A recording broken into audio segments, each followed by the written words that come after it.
Longtemps perçu comme un secteur à la traîne, l'immobilier s'accélère dans sa transformation digitale. Mais où en est-on vraiment? Et surtout, où allons-nous nous situer dans les 5 à 10 années à venir? Pour en parler, j'ai le plaisir d'accueillir Mathias Flatin, cofondateur de Crayon Partners et observateur privilégié de l'écosystème PropTech. Mathias, bienvenue. Je te laisse peut-être te présenter à nos auditeurs qui ne te connaissent pas encore. Ouais, salut Berem. Merci pour l'invitation déjà. Donc je m'appelle Mathias Flatin, je suis investisseur depuis maintenant une quinzaine d'années.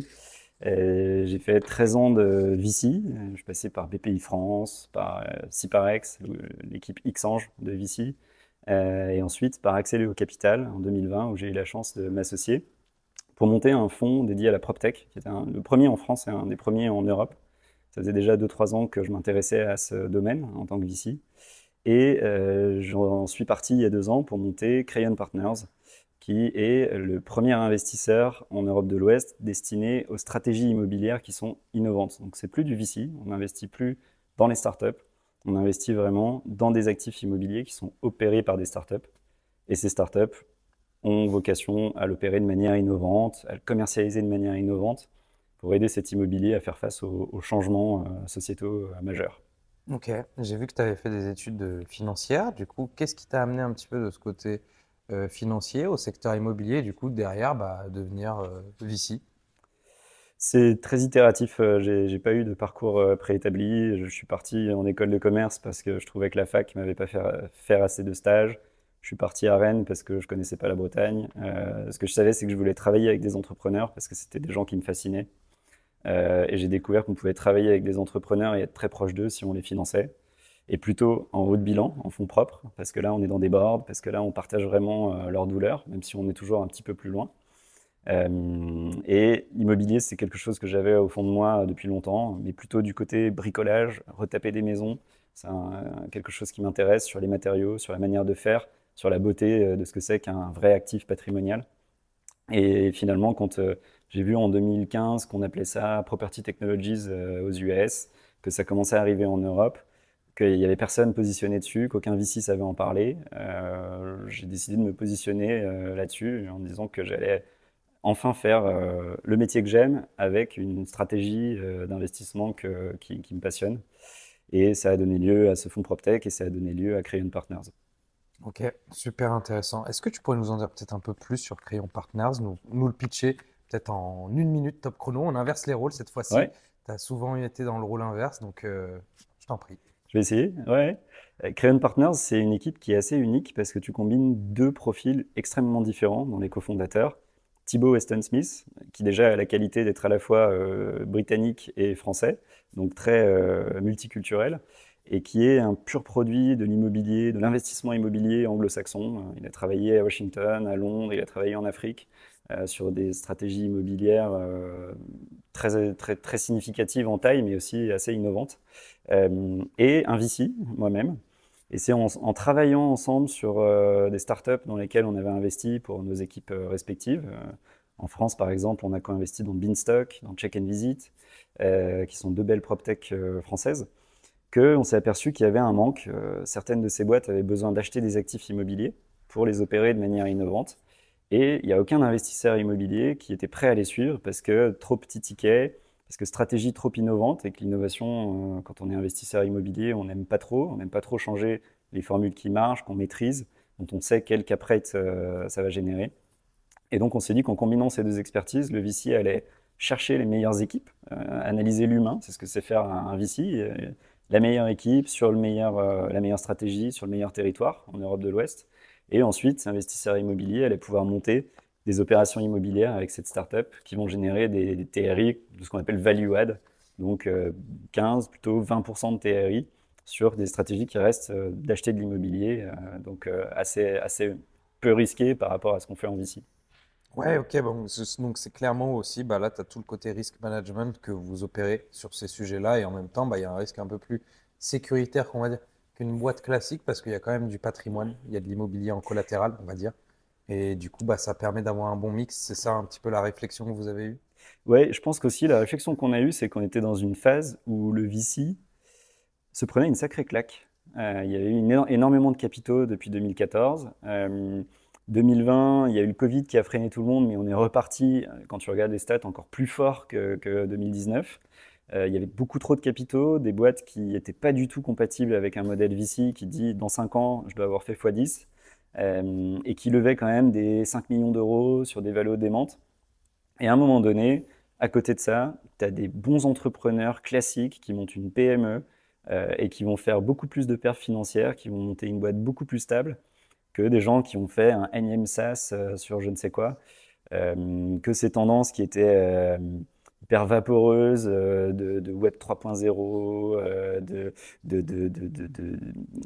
tout, tout ce qui était autour de la blockchain. Mais la blockchain, à la limite, c'est plus fondamental.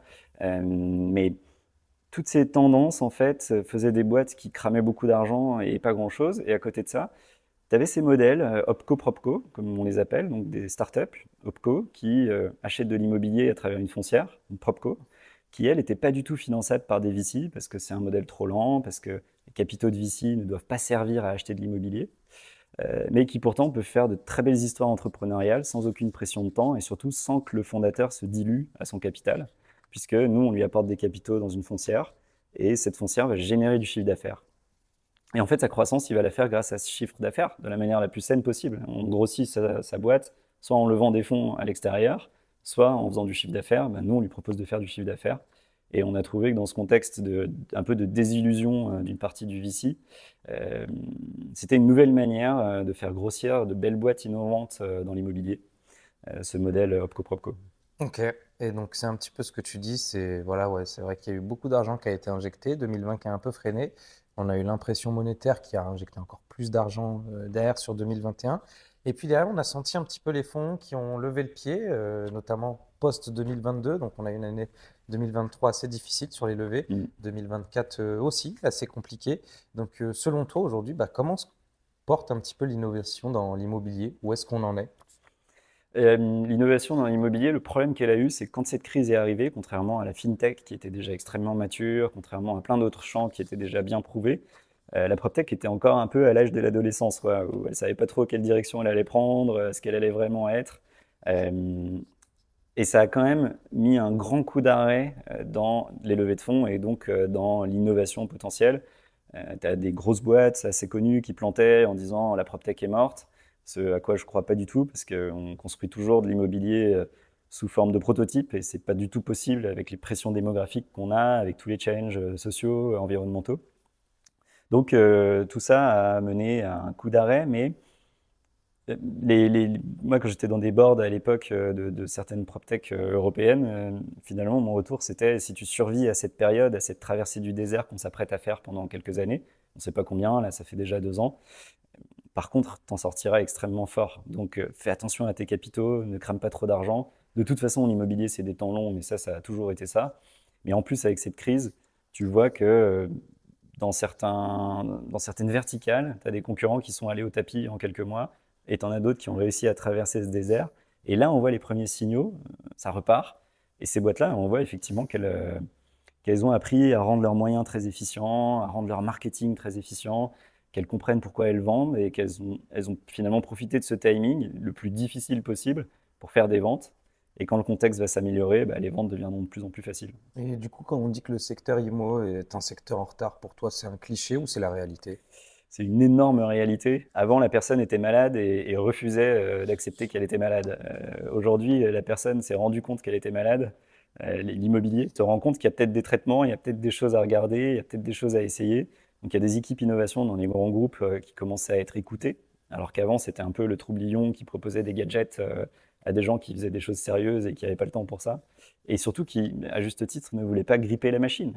C'est énormément de capitaux, c'est des marges qui sont très fines. Donc tu peux pas prendre le risque d'arrêter des projets, de tester des trucs qui vont peut-être foirer, peut-être changer ta manière d'organiser ton quotidien. Aujourd'hui, c'est un peu différent. Ce monde immobilier est conscient de ce besoin de changement et surtout, il est arrivé dans une impasse avec des marges qui ne peuvent pas être plus réduites, avec de l'IA qui permet maintenant de faire de la disruption.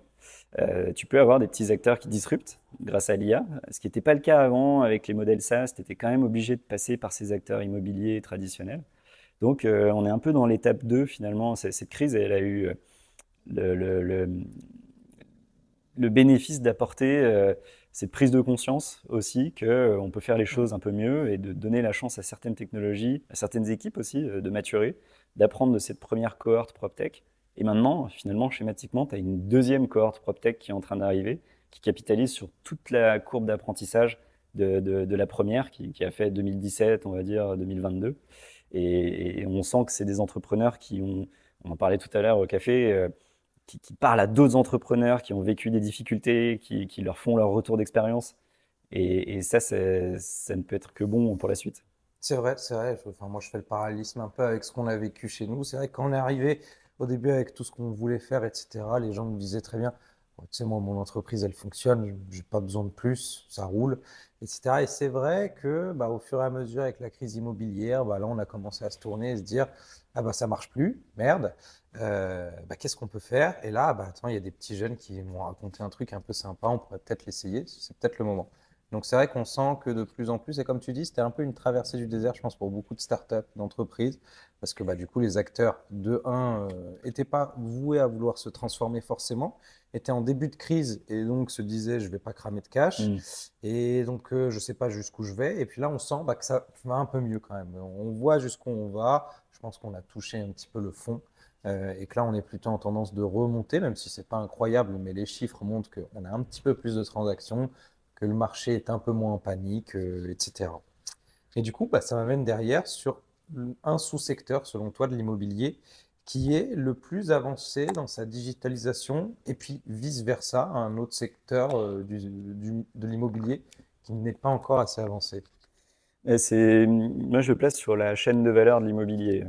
Tu trouves un terrain jusqu'à tu habites l'immeuble, que ce soit du bureau ou du logement.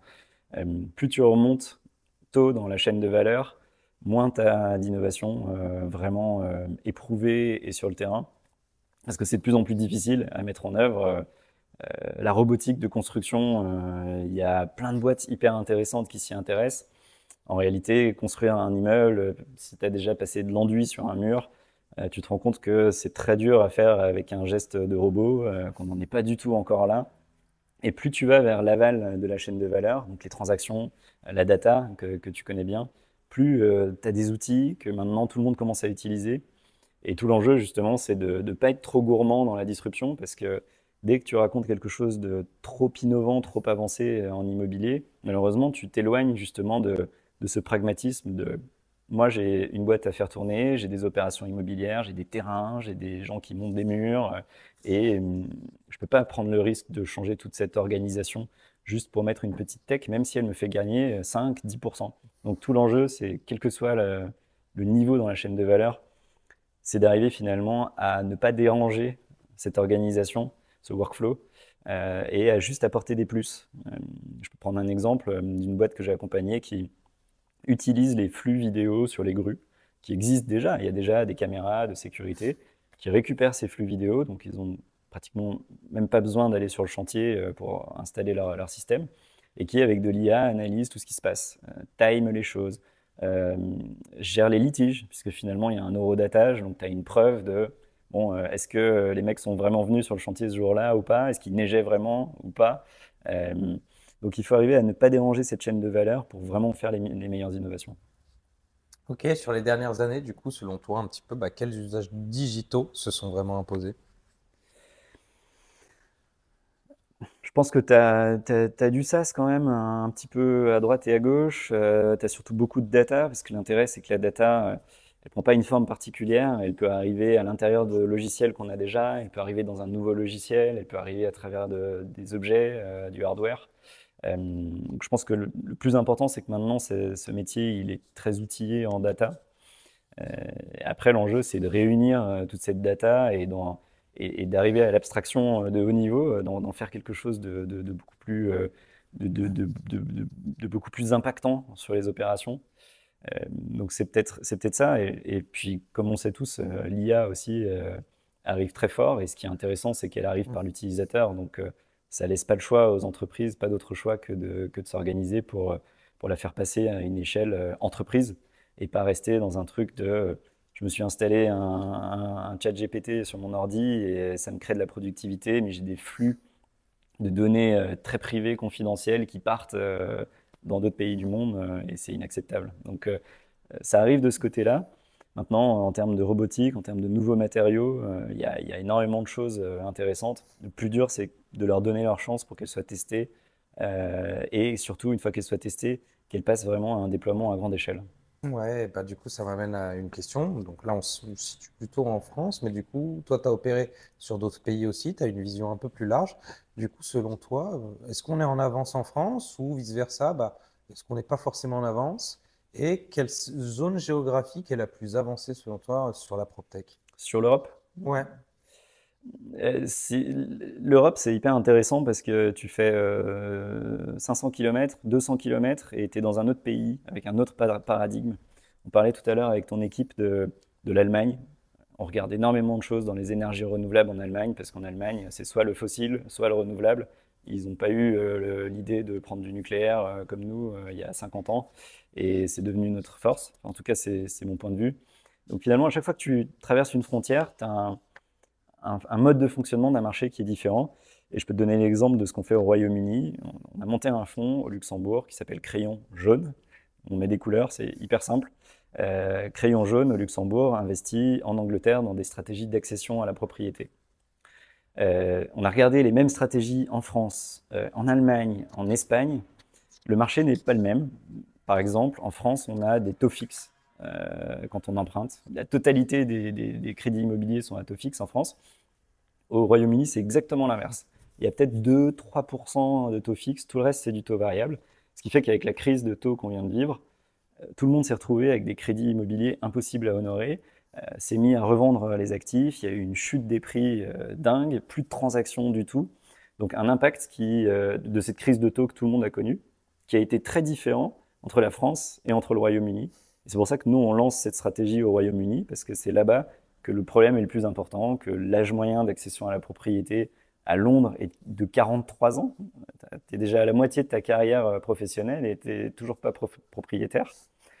Donc, toutes ces différences, quand tu es investisseur, il faut les voir comme une chance parce que tu peux trouver à chaque fois, pour chaque innovation, le bon endroit pour la lancer avec le meilleur terrain, les meilleurs enjeux, les meilleures problématiques macroéconomiques. je sais qu'en France, du coup, on a ces taux fixes et on est un petit peu un vilain petit canard versus le reste du monde, parce que dans la plupart des pays, c'est quand même à taux variable, mais du coup, ça nous protège quand même lors de Exactement. crise. Ouais. Par contre, ça nous empêche parfois de faire quelques bonnes affaires aussi à des moments très rapides. Là où on a une différenciation, c'est que nous, on pérennise un peu plus le secteur, je trouve, à avoir un taux fixe versus d'autres qui vont peut-être itérer un peu plus, mais être plus riscophile, on va dire. Parce que tu peux faire une bonne opportunité, mais ça va dans les deux sens si jamais tu as une crise, et on l'avait vécu d'ailleurs pendant la crise des subprimes en 2008, qui avait fait un peu couler tout le système où Mm. les Américains se retrouver à rembourser que des intérêts et voire même ne plus pouvoir rembourser leurs intérêts. Et au final, le crédit, les encours ne diminuaient pas. Et donc ça, Exactement. c'est vrai que c'était un réel problème. Du coup, est-ce que tu as des exemples concrets où le numérique a eu un impact mesurable sur la performance ou l'efficacité de certains acteurs?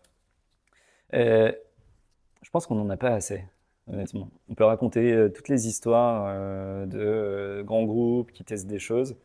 Je pense qu'on n'en a pas assez parce que pour le moment, quand tu discutes avec des équipes innovation, et on en a accompagné certaines avec Thibaut, avec Crayon Partners, euh, c'est des gens qui en sont à connecter les startups avec leur métier immobilier, avec les gens qui sont sur le terrain. Donc du coup, tu as énormément de ce qu'on appelle d'évangélisation. Ils arrivent à la première étape qui est je trouve un chantier si on est dans la construction ou je trouve un immeuble si on est dans l'asset management et je teste cette techno. Ça, ils y arrivent. Mais le passage de j'ai testé sur un immeuble et donc du POC, je déploie sur 10, 100, 1000 immeubles, ça, on n'y est pas encore, je trouve. Donc ça arrive par des boîtes de services et c'est pour ça que l'enjeu de la PropTech, c'est pas forcément d'arriver tout de suite à sa vision technologiste de long terme. C'est de faire tout ce qu'on peut pour déjà se faire accepter sur le marché, de se faire accepter par les grands acteurs. Et il y a des boîtes que moi j'ai adoré accompagner, comme Check and Visit par exemple, qui partent d'un besoin basique pour ça, pour ensuite délivrer leur proposition de valeur très, très, très complexe et très, très, très technologue au sens vraiment d'imposer une vision scientifique, technologique du métier. Eux, par exemple, c'est les états des lieux. Je pars des états des lieux Et les états des lieux, c'est un gisement de data complètement inexploité parce que personne n'a l'occasion de rentrer dans un actif pour savoir que le chauffage, qu'il y a un trou dans le mur, que les lumières, et donc eux, ils sont arrivés par cet angle-là. Et je pense que pour combattre cette lenteur d'adoption, il faut que les fondateurs de PropTech aient un pragmatisme très très fort. C'est vraiment ma conclusion après ces années, de se faire accepter, de faire du business, quelle que soit la forme de business avec ces grands groupes, pour ensuite progressivement activer le levier de la technologie et faire accepter leurs produits qui va être de plus en plus complexe à vendre. Si tu arrives avec un truc de NFT, Web3, je ne sais quoi, tokenisation, le terme que personne ne doit prononcer s'il veut vraiment avoir une chance de vendre en ce moment, ça ne marche pas. Donc il faut partir d'un besoin au quotidien, comme je disais, qui ne perturbe pas la manière de faire de ce grand groupe, faire une preuve de concept, être très très léger sur la disruption et progressivement avoir un socle qui s'intègre dans le paysage du client en question et qu'ensuite on va pouvoir ouvrir. Donc, selon toi, c'est quoi le frein un petit peu sur cette adoption justement de l'innovation par les grands groupes? C'est justement de trop perturber les manières de faire et les méthodes. Et c'est aussi qu'il y a dans ces chaînes de décision, ces chaînes d'utilisation, il y a trop de types de profils différents et il y a trop de niveaux hiérarchiques. Tu regardes dans le project management, chez la gestion de projet, chez les promoteurs immobiliers. Finalement, celui qui a tout intérêt à utiliser un outil plus innovant pour ses appels d'offres ou pour son suivi de chantier, c'est pas lui qui décide de l'achat. L'achat, il se fait bien plus haut. Et puis finalement, ça tourne pour le moment. Donc pourquoi on gripperait la machine? Celui qui pourrait utiliser les technologies sur le chantier, vraiment, bah, lui, il porte un casque, il a besoin d'avoir un téléphone hyper robuste, il est dans un champ poussiéreux, bruyant. C'est pas forcément lui qui va voir arriver ce genre de produit. Et si au-dessus, on lui le pousse pas et on vient pas l'aider à l'utiliser, ou si on décide simplement pas de l'acheter parce qu'on trouve qu'il se débrouille très bien comme ça avec son crayon et sa feuille de papier, bah, en fait, tu fais pas évoluer les choses. Et ce fait qu'il y ait tant de niveaux hiérarchiques et des chaînes de valeur tellement complexes, fait que quand tu es justement entrepreneur et que tu as une solution à pousser, il faut à la fois que tu ailles voir l'utilisateur, mais qui n'a pas les moyens d'acheter, celui qui a les moyens d'acheter, mais qui n'est pas sensible à cet enjeu d'utilisation. Et c'est là que ces équipes innovation dans les grands groupes qu'on fréquente avec Crayon Partners ont vraiment un rôle à jouer. Je pense qu'il y en a plusieurs qui se donnent du mal à aller connecter les points comme ça, apporter une bonne innovation, connaître le problème de terrain. Parce que si tu vas pas jusqu'à connaître le problème de terrain, si tu n'as pas pris les outils sur le chantier pour voir exactement ce qui se passait, t'es pas assez convaincant et ton innovation a beaucoup plus de mal à pénétrer ce monde, ses clients et cet écosystème. Ouais, ouais, mais après, moi, ce que je trouve toujours un peu étonnant, c'est le secteur IMO, c'est un des secteurs, mais tu as plein d'autres secteurs autour qui peuvent être plus grands ou plus petits que le secteur IMO, qui ont accepté l'innovation, qui ont accepté de se digitaliser. Mais en IMO, tu as vraiment l'impression qu'ils sont frileux, alors que si je compare purement avec la finance de marché traditionnelle, bah, avant, tu passais des ordres à la main. Tu avais des mecs qui passaient des calls et qui disaient j'achète tel stock, etc. Et puis voilà. Et puis au bout d'un moment, on a ramené des algorithmes, des terminals de trading, etc.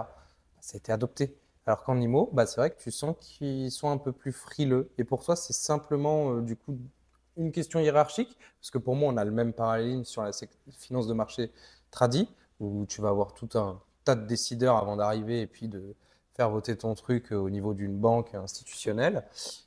Du coup, sur le secteur IMO, est-ce que c'est vraiment ça pour toi qui les rend frileux à adopter la techno? L'immobilier, c'est un monde dans lequel les acteurs qui sont installés sont incontournables. La finance, alors déjà, la fintech, faut pas se tromper, ça a été très très long quand même et très très dur à disrupter parce qu'au début, tu essayais de vendre des technologies à des grandes banques qui avaient une DSI très old school. Tu demandes aux DSI de grandes banques de te citer les outils technologiques qu'ils utilisent, c'est des trucs des années 90 en fait, parce que ça tourne, on n'y touche surtout pas, c'est des enjeux de sécurité très très graves. Donc, j'ai travaillé avec des fintechs en tant qu'investisseur qui mettaient 5, 6, 7 ans à vraiment arriver à déployer leurs solutions. La décision, elle est très vite. Super votre truc, on va le proposer à nos clients. Maintenant, vous parlez à la DSI. Et puis là, tu rencontrais 4 personnes différentes qui étaient chacune certaines d'être le décideur sur le coup. Enfin, vraiment, c'est du vécu. Donc, il ne faut pas se tromper, la fintech, ça ne s'est pas fait si facilement. Mais il y a une nuance, c'est qu'en fintech, tu parlais de plateforme de trading. Alors, en fait, le digital permettait de bypasser, de contourner les acteurs historiques en place. Ils pouvaient être disruptés, en fait. Tu pouvais faire une néobanque pour pas cher. Tu pouvais faire une plateforme de trading pour pas cher. On a même monté des monnaies qui concurrencent les monnaies des États avec les crypto-monnaies. Finalement, pour pas cher, avec du digital, avec une communauté qui se mobilise. L'immobilier, tu as une chose qui est incontournable, c'est qu'à un moment donné, tu touches à un terrain, à de la pierre. Et ce terrain et cette pierre, c'est rarement le petit start-upper ou la foule qui le détiennent. Euh, c'est des acteurs historiques, implantés, incontournables, qui ont une lourdeur de fonctionnement, mais pas au sens péjoratif du terme. C'est des grandes boîtes, justement, avec des chaînes de valeur complexes. Et finalement, si tu veux faire quelque chose sur cet immeuble, tu es obligé de passer par eux, parce qu'ils ne te donnent pas les clés pour aller poser des pierres à leur place ou pour rentrer et mettre ton IoT à leur place. Et c'est ça qui fait que la PropTech ne peut pas disrupter. Tu es obligé de te faire embarquer par les acteurs historiques en place, de te faire accepter d'une manière ou d'une autre. L'immobilier, c'est une corporation. Et cette corporation, elle est très fermée et son mécanisme de fonctionnement, ça a toujours été cet entre-soi. L'immobilier, quand je commençais en VC, on me disait soit t'en es, soit t'en es pas. En fait. Et si t'en es pas, tu feras rien. C'est son mécanisme de protection. C'est pour ça que je parlais tout à l'heure de se faire accepter d'abord quand tu es un start-upper, de monter un produit qui est le plus basique possible pour commencer à vendre, que ces gens-là aient le nom de ta boîte dans leur ligne comptable, commencent à avoir du flux.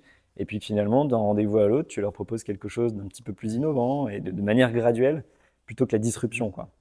Pour moi, c'est vraiment ça qui fait que la PropTech est plus lente à déployer. Tu dois être accepté par les acteurs historiques. Tu ne peux pas les contourner, les vieux éléphants. Tu ne peux pas les disrupter. Et du coup, je rebondis parce que c'est vrai que du coup, en fintech, bah, tout le système financier, même le système Swift, etc., de paiement, bah, coûte très très cher à maintenir. C'est vrai qu'on a d'autres technos, comme par exemple la blockchain, qui sont plus efficaces hein, pour réaliser des transactions. Hein. Quand tu regardes aujourd'hui, pour virer 100 millions d'euros d'un État à un autre, le délai que ça prend, les coûts que ça prend de vérification, etc.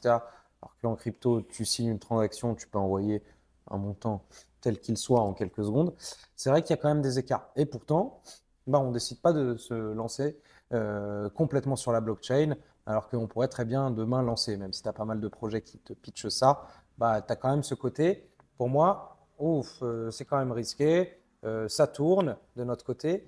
Et c'est là où ça m'amène aussi, il y a peut-être un peu aussi ce côté générationnel, où en fait, bah, les anciennes générations, bah, faut se dire que quand même en 60 ans, hein, je reprends souvent cet exemple, enfin 70 ans maintenant, on a découvert, il y a 70 ans, on ne savait pas ce qu'était l'ADN. Aujourd'hui, on est en capacité, par exemple, de le modifier, de faire des choses assez incroyables. Et donc, tu as quand même tout cet essor technologique autour qui a eu lieu. Et tu as ces générations qui sont nées, bah, faut pas oublier, pour moi, que les générations qui sont quand même au pouvoir ne sont pas nées avec Internet, n'avaient pas autant d'outils qu'aujourd'hui, alors que tu as de plus en plus aujourd'hui de générations comme nous qui ont vu un peu ce passage, qui l'ont vécu, où tu as eu ton premier téléphone, tu t'es dit waouh, etc. Et maintenant, tu as les nouvelles générations qui, elles, te disent mais comment vous faisiez à l'époque? C'est quoi une cassette? Qu'est-ce que c'est que ce truc? Et donc, je pense qu'il y a aussi peut-être un peu de générationnel qui joue sur ce frein et que plus les générations avancent, plus en fait l'adoption s'accélère. Je sais pas ce que tu en penses, toi. Franchement, il ne faut pas le dire parce qu'ils sont encore tous en poste, cette vieille génération. Donc, il ne faut pas se fâcher.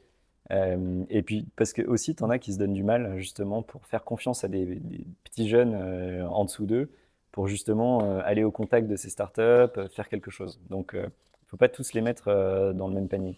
Mais je suis d'accord, tu as des digital natives maintenant. Maintenant, tu vois les bébés qui, dès qu'ils croisent une tablette, essaient de la déverrouiller. C'est vraiment quelque chose de très fort qui se passe. Et ça fait partie de ce cycle naturel de renouvellement des professionnels, de renouvellement des dirigeants d'entreprise. Donc c'est plutôt quelque chose qui va, j'espère, s'accélérer. Maintenant, tu as un certain conservatisme parce que un immeuble, ça ne se transforme pas comme ça et ça ne se transforme pas gratuitement. Sur les monnaies, tu parlais de la blockchain. C'est vrai que c'est une solution miracle, mais ça crée des questions de souveraineté qui sont assez incroyables. Donc, par rapport à ça, c'est normal qu'il y ait des précautions qui soient prises et qu'il y ait une espèce de progressivité pour moi. Et du coup, l'autre côté aussi, c'est est-ce que parfois on n'a pas vendu un petit peu des transformations numériques comme une solution miracle et puis au final, le ROI était Ouais. quasi inexistant. C'est pour ça que l'enjeu d'une boîte, c'est de démontrer son ROI, en fait. C'est d'aller sur le terrain et de dire, bah voilà, avec mes flux de caméras qui analysent les retards sur ton chantier, je sais, en l'occurrence, pour ce cas-là en Allemagne, que je te fais économiser 7% de ton coût de construction de gros œuvres. Et après, tu le chiffres et tu te dis, est-ce que ça vaut le coup que je prenne le risque sur 1, 2, 10, 20 projets? Ou est-ce que ça n'a aucun intérêt? L'humain qui traite ça me coûte très peu cher et c'est pas grave. Une réaction de dirigeant, c'est un choix stratégique de dirigeant d'entreprise, en fait. Et est-ce que tu auras un exemple, un acteur qui incarne pour toi une bascule digitale réussie? Et franchement, je pense que, en fait, mon point de vue, c'est qu'il ne faut pas se cristalliser sur la tech. Et c'est le problème dont je parlais tout à l'heure du VC qui, pendant des années, a fait de la tech pour la tech. Tu as des VC qui voulaient faire du SaaS. Parce que le SaaS, c'est super, c'est récurrent. Et qui, dans des boards, disaient à n'importe quelle boîte qui faisait tout sauf du SaaS, faut que tu fasses du SaaS. Et ça a envoyé un paquet de boîtes dans le mur. C'est ce phénomène de mode que tu as dans la tech et aussi, du coup, dans le VC qui est un peu moutonnier. Les NFT, il faut faire des NFT, le Web 3.0. Tu regardes 2 ans après, 3 ans après, même juste 1 an après à l'époque, on voyait déjà que ce truc, c'était du flan et ça n'avait pas plus d'intérêt que ça. Ça aurait pu avoir de l'intérêt, mais ça manquait tellement de pragmatisme. Moi, ma seule conclusion après ces 13 années de VC, c'est que la tech, ça doit être un outil, ça ne doit pas être une fin en soi. Alors oui, tu as des techs très complexes qui nécessitent de faire une boîte très complexe sur cette tech qui va ensuite servir d'outil à quelqu'un d'autre. Mais maintenant, on est à l'ère de l'IA, donc à moins de faire quelque chose d'extrêmement complexe, la tech, c'est quelque chose qui est généré quasiment en no-code ou en low-code, dans plein de cas, en tout cas tout ce qui est SaaS. Euh, et ça doit surtout être un outil pour faire quelque chose. Et faire quelque chose, bah, les seuls objectifs qu'on a en ce moment, c'est de survivre en fait. C'est l'environnement, c'est que tout le monde ait à manger et c'est que tout le monde ait de quoi se loger. C'est ça aussi, moi, qui m'a amené dans la PropTech pour répondre à ta question tout à l'heure. C'est qu'en fait, il y a un seul enjeu, c'est de loger tout le monde. Et que si on fait de l'immobilier en mode prototype, un par un, complètement inefficient et non industrialisé, on ne pourra pas loger tout le monde décemment. Et que tout le monde devrait avoir le droit d'être sous un toit.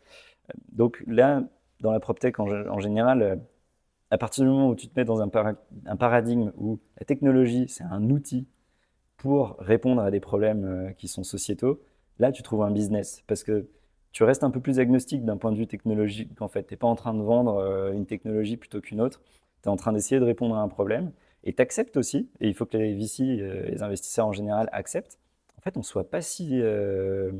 une boîte soit pas si technologique que ça. En fait, l'innovation, il y a plein de manière d'innover dans l'usage, dans le modèle, dans la technologie. Et c'est cette combinaison de tout ça qui fait que tu as une proposition de valeur qui fait une boîte qui tient la route, qui a de la gueule, qui rapporte de l'argent, qui est acceptée par ses pairs. Donc, je ne peux pas te donner vraiment d'exemple de boîte technologique qui réussit tant que ça, parce que, par exemple, dans mon ancien portefeuille, je suis très content d'avoir accompagné GuarantMe. GuarantMe, c'est un modèle qui utilise un peu de technologie, qui fait aussi un peu du SaaS, et pour le coup à juste titre, parce qu'il y a quelque chose d'intéressant à faire, qui est un modèle d'assurance, donc de courtage, où tu as de la data.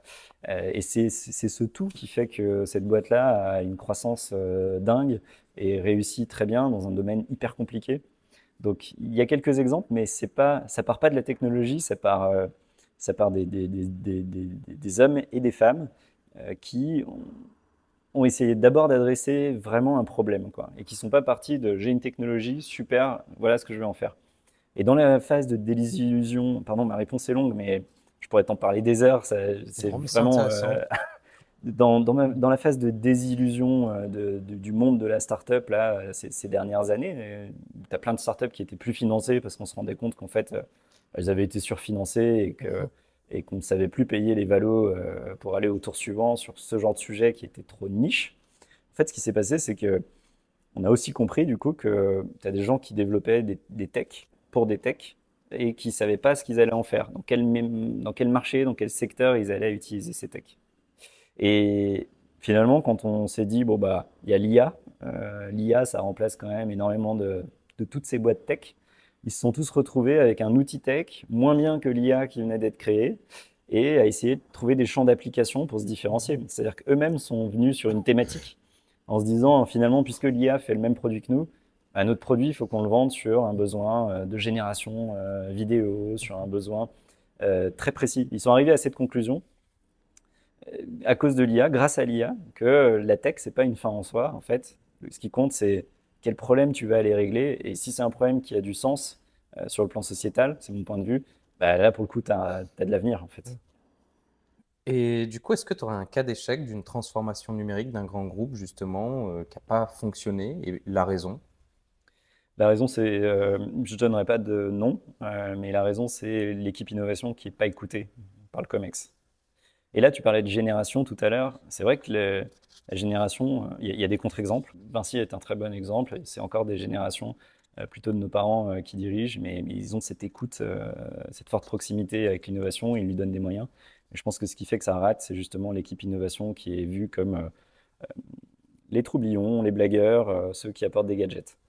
Et là, tu n'as aucune chance. Et je pense qu'en tant que fondateur d'une startup, tu dois très vite l'identifier ça. Quand tu vois qu'on t'amuse, que le COMEX n'a pas vraiment écouté ce que ton sponsor innovation avait fait. Et c'est pour ça que d'ailleurs, pour contrer ça, quand tu es entrepreneur, il faut que dès le début, tu te trouves aussi des sponsors métiers. Et c'est là que les groupes que je citais, les grands groupes que je citais font très bien le travail. C'est qu'ils ne se contentent pas de rester l'équipe innovation en contact avec des startups. Ils trouvent tout de suite un champion, un relais Mhm. métier qui est sur le terrain et qui va dire, moi, cette startup, j'aime bien, j'aime pas, je crois dans cette solution, elle est trop chère, elle est trop disruptive, elle n'est pas assez disruptive.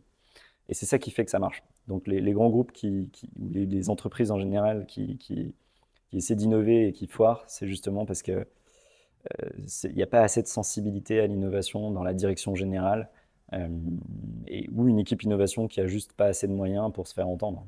Tu as tout à fait raison, je pense. Nous aussi, on a eu l'exemple avec pas mal de nos clients, prospects. Et c'est vrai que souvent, il faut trouver un petit champion en interne Mm. sur un use case très précis qui permet de démontrer le ROI, en tout cas, de ce qu'on fait avant d'arriver, puis de le pitcher au boss, etc. C'est un petit peu ce qu'on a fait avec deux, trois clients. Et du coup, maintenant qu'on a vu un petit peu tout ça, on voit que le secteur immobilier, voilà, il prend son temps, mais il adopte de plus en plus. En tout cas, c'est un bon timing aujourd'hui, comme il est un petit peu en crise et qu'on a touché un peu ce Mm. plateau. C'est le bon moment pour pivoter. Tu as des acteurs certainement qui vont prendre le pas et lancer une nouvelle ère. Et du coup, pour toi, c'est quoi la prochaine rupture technologique sur ce secteur qui est à venir? Euh, je pense que la rupture est déjà arrivée, c'est l'IA, on en parle tout le temps et c'est la réponse facile. Mais du coup, une fois que tu as dit ça, il faut regarder tout ce qui ne peut pas être touché par l'IA dans l'immédiat. Donc tu reviens sur ce qui est plus deep tech et ce qui est plus matériel, hardware. Puisque finalement, avec l'IA, l'humain n'a plus rien à faire dans ces champs logiciels. Donc juste concevoir les outils, les maintenir, apporter d'autres sources de data, les enrichir. Mais c'est dans les autres domaines qu'il faut regarder parce que les autres domaines ont encore un impact énorme. L'énergie, les matériaux, tout ce qui est plus physique. Et là-dessus, il y a encore énormément de retard. Tu regardes les grands fabricants, les grands fabricants de matériaux de construction. euh, Moi, je trouve qu'ils ont pour le moment plutôt tendance à tuer des belles innovations parce que il y a un modèle de lobbying quand même dans ce domaine, de lobbying très fort. J'en ai fait les frais dans ma carrière il y a une dizaine d'années sur une boîte de matériaux de construction. Euh, les normes sont un bon moyen de freiner l'innovation. C'est un moyen de protéger les gens et c'est essentiel. Après, on est en France dans un pays qui a le plus de normes et c'est un frein considérable pour des innovations qui pourtant seraient essentielles. Quand tu habites à Paris, dans un appartement, si tu isoles avec des matériaux plus fins, mais tout aussi efficients, bah déjà tu consommes moins, mais en plus tu as gagné des mètres carrés. Enfin, ça paraît bête, mais dans un studio de 12 mètres carrés, gagner 1 mètre carré, c'est énorme. Ça fait un lavabo, c'est basique. Mais les matériaux de construction, c'est quelque chose sur lequel moi j'attends énormément de disruption. Il y a plein de recherches. Il y a un CSTB en France qui fait de plus en plus le job de donner leur chance à ces R&D, d'aller sur le terrain, d'être utilisés. Mais Du coup, j'enlève un petit peu le champ logiciel parce que pour moi, il est Mhm. déjà énormément adressé par de l'IA. Et là, on n'a plus besoin de l'humain. Donc, le critère décisionnel de l'humain, il doit se porter sur tout le reste. Et donc, selon toi, c'est quoi les autres innovations un peu émergentes qui auront un fort impact dans les années à venir? C'est l'énergie. L'énergie pour toi? Tout ce qui est lié à l'énergie, donc justement consommer moins avec les bons matériaux, mais aussi produire de l'énergie. Le stockage d'énergie renouvelable, c'est quelque chose que je trouve passionnant. Euh, le réemploi de nos actifs immobiliers, ça, on travaille énormément là-dessus avec Creon Partners. Qu'est-ce qu'on va faire de nos parkings quand on aura interdit toutes les voitures dans nos grandes villes? Qu'est-ce qu'on va faire de nos bureaux? C'est pas fini le bureau, ça va reconnaître une phase d'essor, mais on voit qu'on travaille différemment, qu'on s'organise différemment. Euh, et c'est toujours lié à l'énergie à la fin. C'est comment on trouve de l'efficience dans notre manière de nous loger, de nous transporter, toutes ces infrastructures énergétiques et comment on trouve des relais énergétiques. Finalement, ceux qu'on a trouvés pour le moment dans le renouvelable ne sont pas si efficients que ça sur le plan écologique. On voit juste qu'on a déplacé le problème dans d'autres régions du monde. On est encore qu'au début de toutes ces solutions. Et c'est là-dessus pour moi qu'il y a plus de moyens à mettre et qu'il y aura les plus fortes disruptions à l'avenir. Et du coup, sur certains métiers immobiliers, pour toi, est-ce qu'il y en a qui vont changer en profondeur dans les années à venir, justement liés à soit l'IA, soit ces nouvelles technologies sur la construction, sur l'énergie, etc. Comment tu le vois un petit peu? La transformation des métiers, évidemment, avec l'IA, va être incroyable. Et ce qui est bien, c'est que, ça- enfin, dans l'idéal, c'est censé enlever toutes les tâches qu'on voit comme de la perte de temps, d'agrégation de données, d'aller chercher des données, à supposer que les sources de ces données soient à peu près fiables. Donc l'IA doit être un outil d'augmentation plus que de remplacement de l'humain. Et ça va permettre à l'humain de faire des choses beaucoup plus élaborées, stratégiques, intéressantes, j'espère. Euh, pour le reste, bah, on voit par exemple, si je reviens à la construction, qu'il y a d'autres manières de construire. Le hors-site. Le problème du hors-site, c'est qu'on change l'ordre des étapes de construction. Finalement, C'est quoi du hors-site? la construction hors-site, ça revient à créer un immeuble en usine et ensuite à le monter comme un meuble Ikea Oui, sur le terrain. oui. J'ai vu des startups, je crois, aux US surtout, où tu pouvais acheter ta maison toute packagée et te la livre Ikea le fait. Ikea en fait des bac. Ah ouais? maisons. Ah, je savais pas. Ikea fait Ça. des maisons plutôt dans les pays nordiques et je crois qu'ils font un peu l'Angleterre aussi. Et Ikea fait des maisons en préfabriqué. Ça a l'avantage d'être industrialisé, donc là ça devient efficient. On te construit X maisons à la chaîne et c'est sûr, c'est pas la maison d'architecte, mais par contre ça permet à tout le monde, pour moins cher, d'avoir une chance de se loger, en théorie. On n'en est pas encore là parce que pour le moment les gens qui construisent, c'est des promoteurs et que les promoteurs, ils ont une chaîne de valeur avec la maîtrise d'œuvre, la maîtrise d'ouvrage, les entreprises de construction, et que cette chaîne de valeur, on ne peut pas la bouleverser comme ça du jour au lendemain. Mais il y a des grands promoteurs qui testent l'inclusion, par exemple, de certaines parties de l'immeuble en préfabriqué, donc Mhm. en hors-site, qui progressivement arrivent à faire rentrer des méthodes. C'est très connu le hors-site avec les constructions à structure métallique, à structure bois, mais on peut le faire avec du béton, on peut le faire de plein de manières différentes. Et ça a l'avantage d'enlever tous les risques d'imprévus de chantier en fait. S'il neige, on s'en fiche, ça se monte en beaucoup moins de temps, on n'a pas d'enjeu de séchage si c'est du béton, on utilise du bois, on utilise aussi d'autres matériaux. Et ça, c'est hyper disruptif et c'est une solution d'avenir que je trouve hyper intéressante. Ouais, ouais, ouais, c'est vrai que je reviens du coup sur ce que tu disais un peu de lobbying. C'est vrai que j'avais vu que la problématique que souvent avaient ces différents projets, c'est la réglementation qui leur empêchait de construire des surfaces trop grandes ou des maisons trop grandes aussi. Du coup, qui te vendaient quelque chose d'un peu plus réduit, qui rentrait, on va dire, et qui cochait les cases, en tout cas réglementaires, de manière à pas déposer, je crois, c'est un permis de construire, etc. Enfin, pas mal de sujets à droite à gauche. J'ai pas assez creusé. Non, mais ça rejoint le problème encore écologique hein, d'artificialisation des sols. Quand tu fais du hors-site, parfois c'est démontable.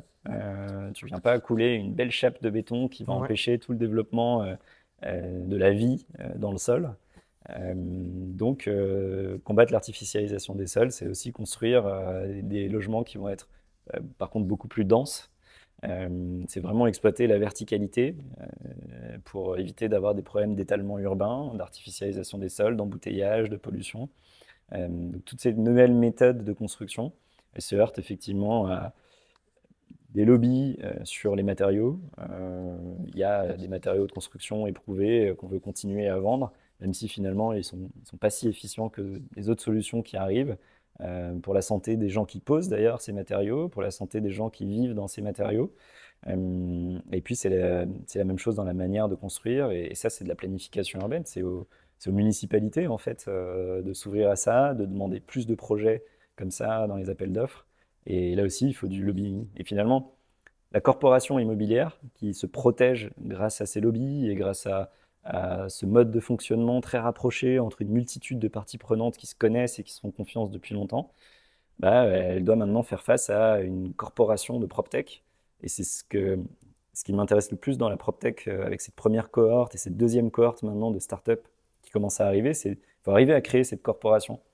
Quand tu me parles d'entrepreneurs qui te donnent des conseils, qui te racontent je ne sais quoi sur ce qui a été difficile pour eux, ça c'est un début de corporation. Et maintenant, l'étape d'après, c'est de s'échanger les tuyaux, les contacts, pour avoir une vraie corporation solide du côté de l'innovation, qui sait plus facilement où rentrer dans les grands groupes et comment transformer ces grands groupes de l'intérieur, quoi. Et du coup, justement, start-up grand groupe, ce mariage, cette relation, pour toi, depuis tout ce temps où tu l'as vu, comment elle a évolué entre les débuts et puis maintenant? Elle a évolué dans le bon sens, mais je pense que les learnings sont plutôt du côté des entrepreneurs, parce qu'on ne va pas les faire changer.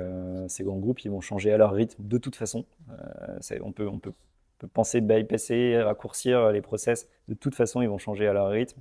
Donc c'est du côté des entrepreneurs qu'il y a eu des start-upers, qu'il y a eu de très bons apprentissages, et notamment le fait que si tu lèves des fonds, fais durer ton cash au maximum. Ne pars pas du principe que ton BP va se réaliser. Ça va mettre 2, 3 fois plus longtemps.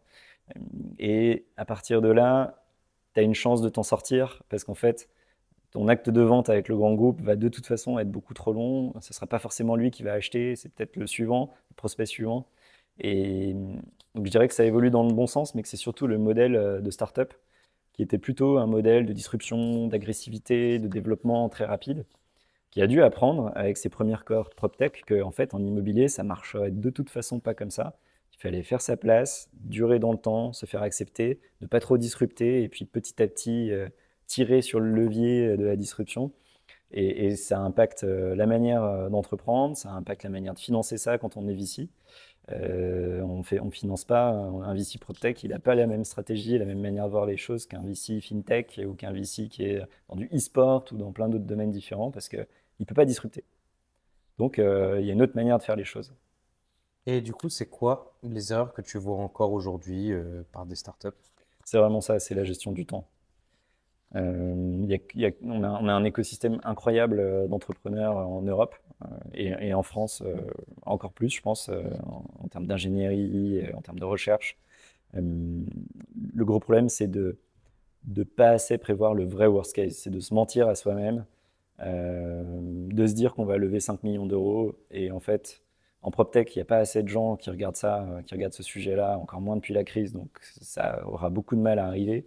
Mais surtout de lever trop et de se retrouver un peu coincé. Parce qu'en fait, une fois que tu as levé 5 millions sur une valo de 20, et puis qu'en fait tu fais 500 000 de récurrents annuels, tu vas pas aller lever 10 sur une valo de 50. Donc ton histoire est finie. Si tu lèves un petit peu avec des business angels, du capital patient, que tu prends le temps de comprendre quel est ton product market fit, l'adéquation de ton produit avec le marché, que tu prends ton temps et surtout que tu te donnes un maximum de mois et d'années avec le cash que tu as levé, et que tu n'hésites pas à aller chercher du chiffre d'affaires plutôt que de la disruption. Il faut d'abord financer ta boîte sainement. Bah là, tu as des chances de t'en sortir. Et je pense qu'on a beaucoup. C'est vraiment le gros apprentissage de ces premières années de cohorte PropTech. C'est ce côté, ça va durer de toute façon, ça va pas se passer comme prévu. Il faut changer notre manière de lire notre business plan, et il faut faire durer le cash. On parle aussi parfois, côté startup, qu'on fait des POC inutiles. Selon toi, comment on peut les éviter avec les grands groupes? Justement en trouvant le champion opérationnel, ou en allant voir les équipes innovation qui sont vraiment entendues par leur COMEX. Et tu le vois facilement, hein, ça veut dire que l'équipe innovation te présente des gens du COMEX qui en plus sont sympas, qui ont du temps pour toi, qui te donnent des tuyaux, qui t'emmènent sur des sites ou qui t'emmènent voir des actifs. Il faut vraiment être exigeant parce que justement, s'il faut faire durer ton cash et si les choses prennent du temps, ça veut dire qu'en tant qu'entrepreneur, il n'y a qu'une seule chose qui compte, c'est ton temps. Et c'est le plus précieux que tu aies. Donc ça sert à rien de perdre du temps avec les mauvaises personnes, ça sert à rien de perdre du temps avec les mauvais prospects. Euh, il vaut mieux aller en chercher d'autres. Il faut vraiment se poser les questions de tout ce que tu peux tuer en perte de temps. Euh, et notamment avec les clients qui ne sont pas assez adaptés. Et ça, c'est voir le terrain. S'ils t'emmènent voir le terrain, tu as un peu plus de chances de faire quelque chose que si tu joues à l'innovation avec eux, quoi. Et du coup, selon toi maintenant, est-ce que l'écosystème PropTech, il est assez mature? Donc j'ai compris que tu avais la première cohorte qui a payé un petit peu et qui a dû, Ouais, qui c'était a un peu appris. comme le cadet, un petit peu, d'une famille. Et Ouais. maintenant, tu as le nouveau-né qui arrive et du coup, qui peut prendre un peu ses conseils, etc. Mais est-ce que tu considères que c'est assez ou est-ce qu'il faudra encore une troisième cohorte pour que la PropTech soit assez mature? Ça va dépendre du grand frère ou de la grande sœur. Et c'est ça qu'il faut arriver à faire. C'est que ces entrepreneurs de la première cohorte, je trouve qu'ils pourraient être encore plus présents.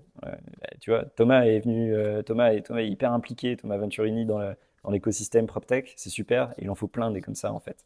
C'est-à-dire que ceux qui ont commencé à sortir leur boîte de l'eau, qui ont fait des séries B, qui sortent des beaux revenus, de la belle croissance, maintenant il faut qu'ils investissent dans d'autres startups, il faut qu'ils en accompagnent, il faut qu'ils soient vraiment pas avares de tuyaux.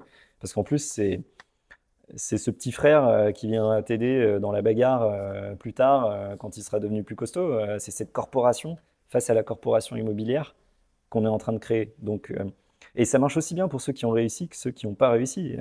Il y a eu de très très beaux fails dans la PropTech ces dernières années, avec des gens qui sont pour moi extrêmement bons, de bons entrepreneurs, mais qui ont essuyé les plâtres.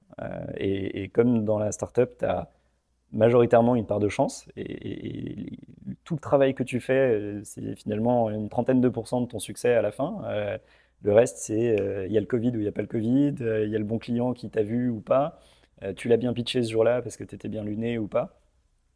Même les gens qui ont fait des fails ont des choses géniales à apprendre. Et moi d'ailleurs, c'est souvent les entrepreneurs avec lesquels je reste le plus pote et dont je reste le plus proche, c'est souvent les fails parce qu'on a traversé des mois et des mois de difficultés à se disputer, à faire des choix stratégiques dans un sens, dans l'autre.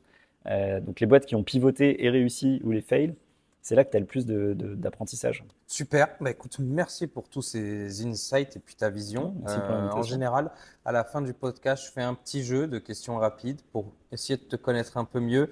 Je pense que tu l'as déjà écouté. Tu sais que les questions sont assez correctes. Tu es OK pour te lancer dedans? Pas de problème. Allez, une innovation qui t'obsède en ce moment. L'énergie. L'énergie, C'est un champ, c'est pas vraiment une innovation, mais c'est tout ce qu'on peut faire dans l'énergie. plutôt renouvelable ou Que tout type? renouvelable. Que Ouais. renouvelable. Et du coup, sur les renouvelables, tu prends laquelle, toi? Le nucléaire. Nucléaire? Ok, moi je suis très solaire. Moi, je le mets dans le nucléaire. Je le mets dans le renouvelable, Ok. le nucléaire. Parce que c'est du très long terme et que quand tu compares vraiment le bilan carbone, bah, le nucléaire est une vraie solution. Ouais, c'est une bonne Et solution. Moi, pourquoi tu es solaire? bah parce qu'aujourd'hui, tu n'exploites que, allez, je crois, c'est 20% de la capacité d'un panneau Ouais, solaire. je suis d'accord. Je crois qu'avec la tech qui augmente, la loi More, etc., bah, au fur et à mesure, on va arriver à exploiter de plus en plus. Et puis au bout d'un moment, quand on va se situer dans du 80, 60%, enfin 80, 90%, à partir de ce moment-là, bah, les panneaux seront mieux. Et derrière, enfin, moi, j'ai toujours eu cette idée un peu utopique quand j'étais petit, que tu avais toutes les routes qui seraient en panneaux solaires, Ouais, qui permettraient de recharger les véhicules qui roulent qui roule. au-dessus, C'est en etc. train d'arriver, hein. Et puis bah, maintenant Il y a que je des le vois tests arriver, ouais, ouais, encore. j'ai vu. Ouais. Et donc moi, j'y crois beaucoup et j'ai moi-même investi sur pas mal de boîtes dans le solaire en me disant, allez, moi, l'éolienne, j'y croyais pas trop. Voilà.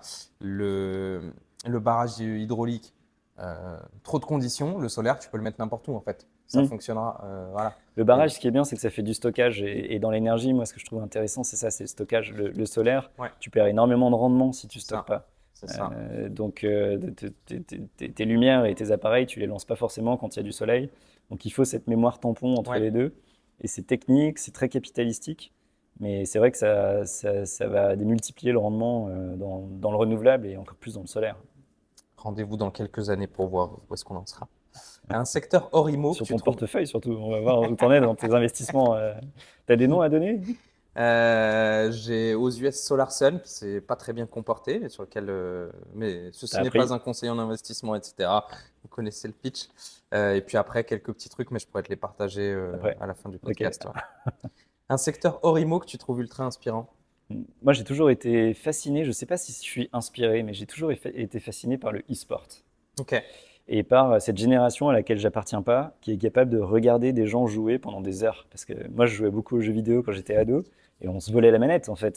Tu avais envie de faire toi-même et ça va dans la tendance du monde virtuel en fait et de se déconnecter de la réalité. Alors, il y a des moyens de se reconnecter à la réalité par le gaming, les gens se parlent, il y a des jeux un peu plus sociaux maintenant qui commencent à arriver.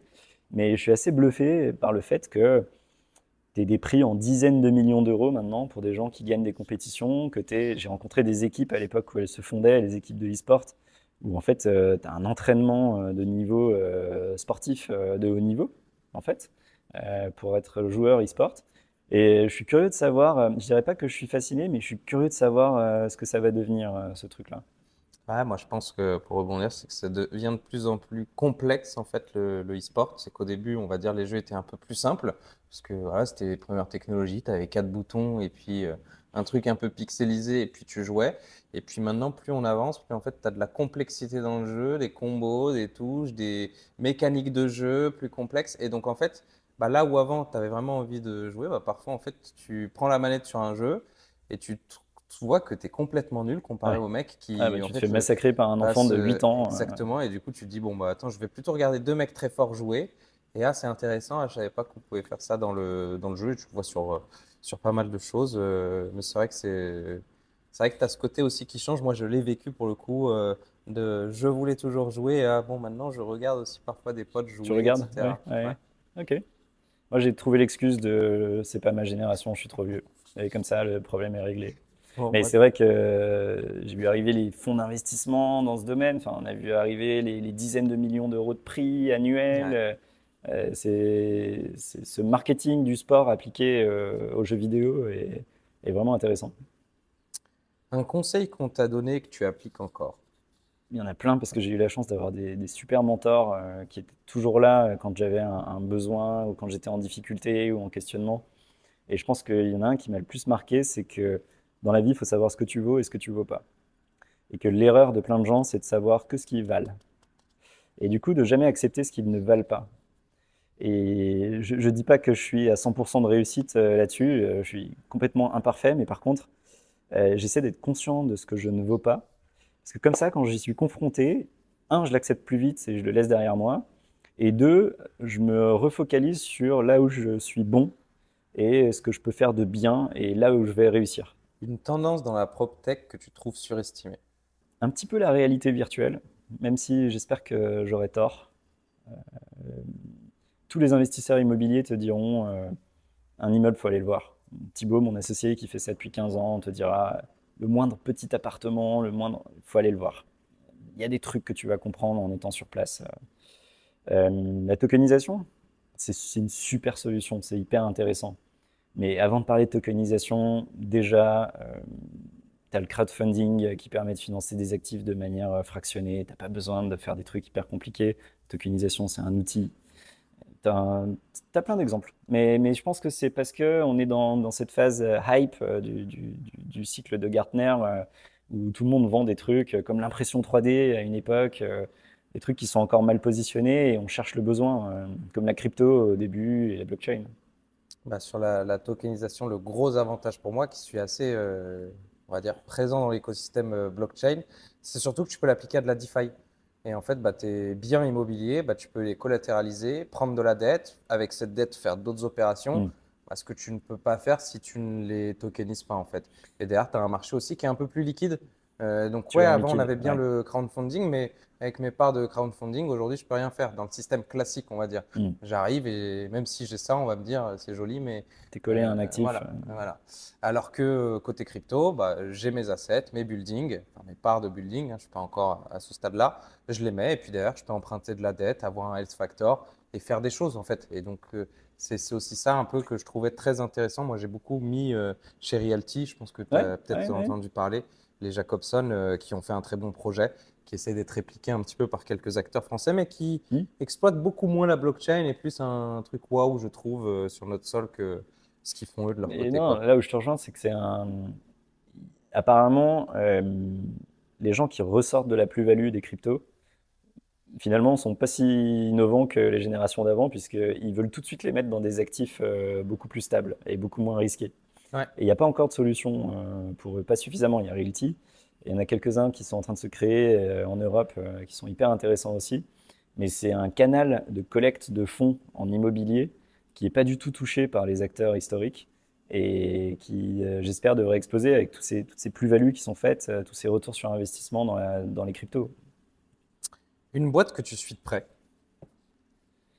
Bah, moi, je suis attaché à mon précédent portefeuille, donc je dirais que les GarantMe, Check and Visit, Beanstalk, et puis je pourrais te parler des boîtes étrangères, Pionex en Allemagne. C'est des boîtes dont je suis assez fier et dont j'ai hâte de voir ce que ça va donner d'année en année. Il y en a aussi d'autres que j'ai manqué parce que j'ai pas su convaincre mes équipes, par exemple, comme WeMaintain dans la maintenance d'ascenseurs, comme Ornicar dans le permis de conduire, qui sont des sujets passionnants et qui à chaque fois s'adressent, comme je disais, à un problème, un vrai problème. Et derrière, on met la tech qu'il faut, on utilise les acronymes qu'il faut. C'est pas grave, il y a un problème, on va l'adresser. Et finalement, c'est ça qui a fait que c'est devenu des belles boîtes. Un livre ou un film que tu recommanderais? Je pense que en termes de films, moi j'aime bien les biopics, ça raconte des vies et ça te fait gagner du temps sur ta propre vie. Tu vois les erreurs des gens, tu vois plus ou moins connus, plus ou moins célèbres. Donc franchement, j'ai même pas envie de te donner un titre parce que je pourrais t'en donner une centaine, mais il faut aller au cinéma parce que ça permet de vivre des vies qu'on vivra jamais, de gagner du temps sur sa propre vie, de comprendre des choses, de développer de l'empathie. Donc je te donnerai pas de nom. Et sur les livres, j'aime bien en ce moment Ne jamais couper la poire en deux, qui parle de négociation. Euh, c'est un livre écrit par un Américain qui est un ancien de la CIA, grand négociateur, et qui parle justement des biais cognitifs, en fait, de la manière qu'on a de s'adresser à des gens, de la manière qu'ils ont de percevoir nos signaux, et du coup de comment l'aborder. La négociation, c'est un grand terme, mais surtout dans la vie, au quotidien, pour faire accepter ses idées par les gens, pour essayer d'avoir l'empathie, de les comprendre. Ta devise du moment. Les perdants cherchent les excuses et les gagnants trouvent les moyens. Et en fait, ça ne veut pas dire que je suis un gagnant ou un perdant, mais ça veut dire que quand je foire un truc, plutôt que d'expliquer pourquoi je l'ai foiré et d'essayer de me trouver des excuses, je me dis plutôt que je vais essayer de trouver les moyens de me débrouiller et d'arriver à faire quelque chose, autre chose, la même chose, de trouver des solutions, de rebondir. Écoute, merci beaucoup Mathias pour ta vision et ce petit tour d'horizon sur l'univers PropTech depuis ces dernières années et puis son avenir. On voit bien que le secteur IMO est en pleine transformation, qu'on a eu une première cohorte qui a bien déblayé le terrain et puis maintenant une deuxième cohorte qui doit s'appuyer aussi sur les erreurs du passé pour mener à bien ce chantier. Alors si cet épisode vous a plu, n'hésitez pas à vous abonner et à suivre. Tous les liens seront disponibles en description. Et puis je vous dis à bientôt pour un nouvel épisode sur l'immobilier 4.0. Merci. Merci Bérem, ciao.